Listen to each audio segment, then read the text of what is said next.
Hi everybody, this is Cheryl. Sorry I took so long to get a video up. I was busy trying to get some gifts made for my twins, Angel and Brandon, who just turned 20. And so I made them some things. And this is a set of wrist warmers that I had made for Brandon. I designed these myself, and they are kind of big on me because he has bigger hands than me. And eventually I'll share this pattern with you. It's a real simple pattern, but yeah, I made that for Brandon. And to go with it, I made him this headband. Now this is a pattern I got from a book, so I can't share it, but it's real simple to make, and you'll learn the stitches and be able to make one like that for yourself. For Angel, I also made her a set, but I used black, gray, and white variegated with a maroon because she's into black and red and white. And for her, I made a variegated headband. And again, I will share that wrist warmer pattern with you later on down the road. In addition, I made this skirt for Angel. And I had to do a lot of modification on it. I did not like the style of certain things they did on it, so I had to change that.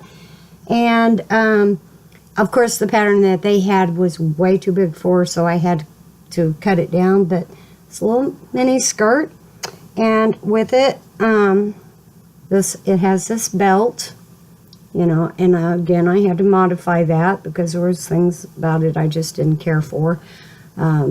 But I ended up with extra motifs, so I ended up making this little necklace for her to go with it, and she wears it with a pair of leggings and boots, and it's a cute little outfit, just an adorable little outfit.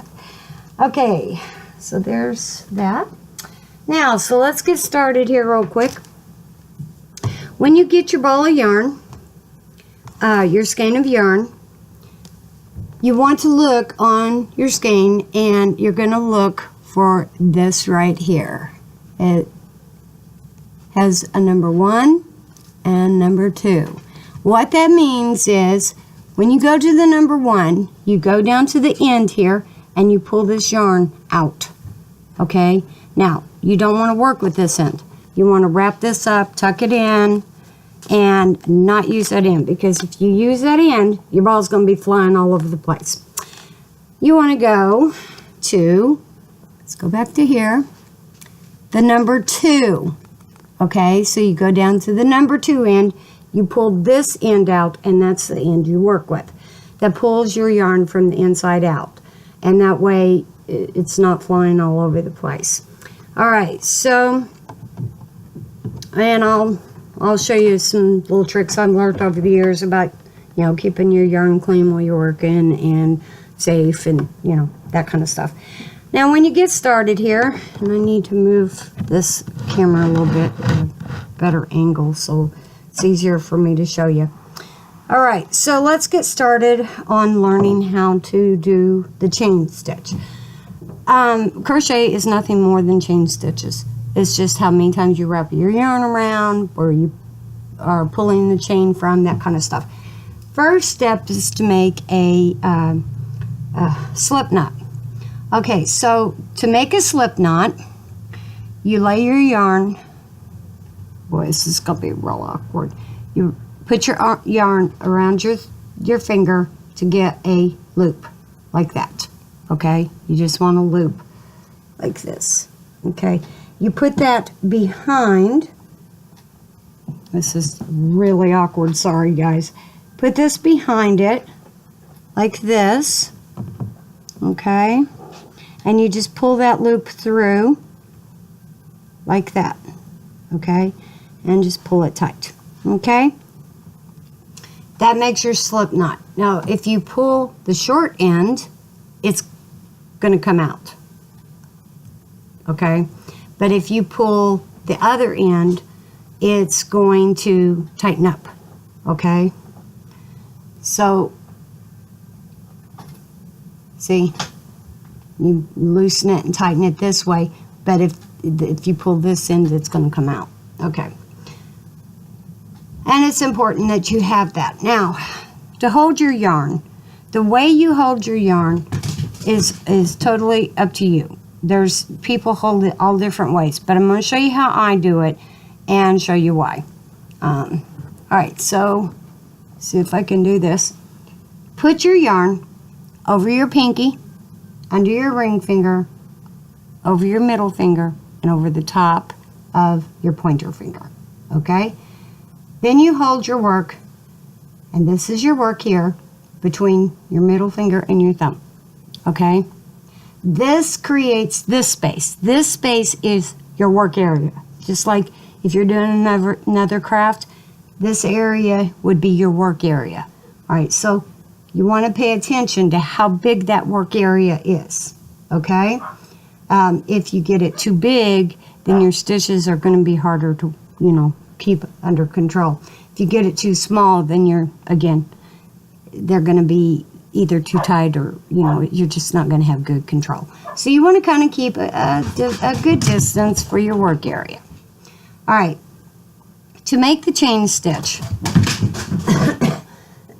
and again, it's all about preference on how you want to hold it. This is my preference. It's the easiest for me. To do a chain stitch, you want to make sure that you keep your stitches all the same size. So you're going to have to practice a little bit to get used to it. You don't want your stitches twisted. You don't want them too big. You don't want them too tight. They need to be about the same size. All you do, wrap your yarn around your needle, and I just kind of take it, push it against it, and wrap it around, okay? And you pull it through that loop. All right, can you see that? You just pull it through the loop that's on your hook. And there is your chain stitch. Can you see that? Now I'm going to do a few more. Wrap it, pull it through. Wrap it, pull it through. Wrap it, pull it through. Wrap it, pull it through. See, just like that. Wrap it, pull it through. Okay? That's all you do. You just wrap the yarn around your hook and pull it through. Okay? Let's see. Now, there's the chain stitch. There's the chain. See that? And they're even. They're all about the same size. And this one's a little bit smaller, but yeah, they're about the same size. Okay? And if you twist your work, then your pattern, your product is not going to come out looking right. If you get your stitches too big, or if you make a big old gap like that, that's not going to work. It's not going to work. Can you see that? No, you can't. Can you see how big that one is? It's huge, and you don't want that. You want to keep them all about the same size. So I suggest you really practice hard on your chain. Make sure you can get it regulated. Now, you regulate your yarn through this. When you're holding this, you don't want to hold it so tight that you can't pull the yarn through, but you don't want to keep it so loose that it gets out of control. You want to make sure that you keep this flowing through your finger, okay? And so when you pull it through, it pulls through your fingers. This is just to hold it in place. I've seen people hold it like this. I have a hard time doing that. I just can't hold it like that. Again, it's a preference. So however you want to hold it, that's the way you do it. All right, so now, when you get enough of a chain, I'll show you real quick single crochet, and then we'll go back over it in the next video. You go into your chain and the top stitch. Let's see if I can get up closer to the camera. You go into this stitch, okay, and you wrap it around and you pull it through. Okay, so you have 2 loops on your hook. Then you wrap it around and pull it through both loops, and you made a single crochet. Okay, and we'll go over that again in the next video. But remember to practice your chain, Once you get your chain stitch down to where it looks good, don't be afraid to take it out. Start over. Just practice, practice, practice until you get that chain to where it's nice, even, smooth, and straight. Okay? There you go. All right. All right, I'll see you next video. Thank you. Have a good day.